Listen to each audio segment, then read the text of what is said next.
Aujourd'hui, je vais vous entretenir sur la thématique de l'adhésion à une salle de sport. Quelles précautions?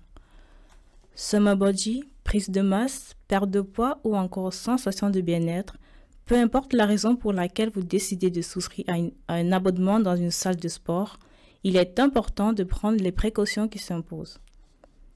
Alors, quelles sont-elles? Tout d'abord, il existe un travail préparatoire à faire en vue d'opérer le choix de la salle de sport. Pour ce faire, il convient d'effectuer une visite des locaux de la salle de sport afin de s'assurer de la présence effective des équipements de sport et de leur sécurité, les anomalies les plus courantes étant l'absence de fixation d'un agrès de traction ou encore l'installation de tapis de course sans surface de sécurité en cas de chute.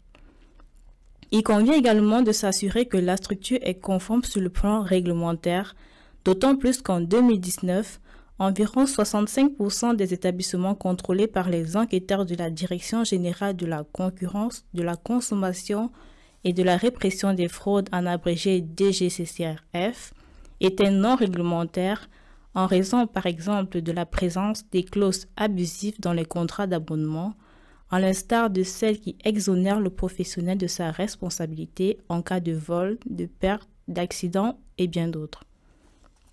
Relativement à ce point, sachez que la salle de sport a une obligation de sécurité vis-à-vis de ses utilisateurs qu'elle doit assurer par tous les moyens dont elle dispose.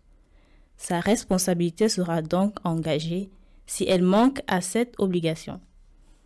En revanche, la responsabilité de la salle de sport sera partagée avec celle du pratiquant, voire totalement écartée, si celui-ci a contribué par sa propre faute au dommage. De toutes les manières, la salle de sport est obligatoirement assurée pour sa responsabilité civile, celle de ses préposés et celle de ses pratiquants. Donc, chaque fois que vous pourrez engager la responsabilité de la salle de sport, vous serez indemnisé. Et surtout, n'hésitez pas à poser des questions sur des points concrets. Par exemple, renseignez-vous sur les éventuels frais d'inscription et ou de dossier et afin d'éviter d'éventuelles surprises, confirmez auprès du professionnel que le prix indiqué n'est pas uniquement celui du premier mois d'abonnement, car beaucoup se font avoir sur ce point. Enfin, effectuez un essai avant de vous engager. Une fois ce travail préparatoire effectué, il convient de lire soigneusement le contrat d'adhésion qui vous est proposé dans toutes ses conditions générales et particulières s'il y en a. Vérifiez notamment si une clause autorise la suspension temporaire de votre abonnement dans le cas où vous ne pourriez plus participer aux activités pour des raisons de santé et ou autres, et sous quelles conditions aussi. Il en est de même dans le cas où vous ne pouviez plus participer aux activités du club de manière définitive pour des raisons de déménagement et autres, et que vous deviez ainsi résilier votre abonnement. La commission des clauses abusives recommande ainsi que tous les contrats comportant une clause permettant aux consommateurs, dans les contrats d'une durée supérieure ou égale à 6 mois, de résilier unilatéralement lorsque pour des clauses de santé ou professionnelles, il est définitivement empêché de bénéficier des prestations de services de la salle de sport. Et lorsque les contrats prévoient une reconduction tacite à la fin de la période d'abonnement, la salle de sport doit vous informer avant la date d'échéance de la future reconduction du contrat pour que vous puissiez éventuellement y mettre fin.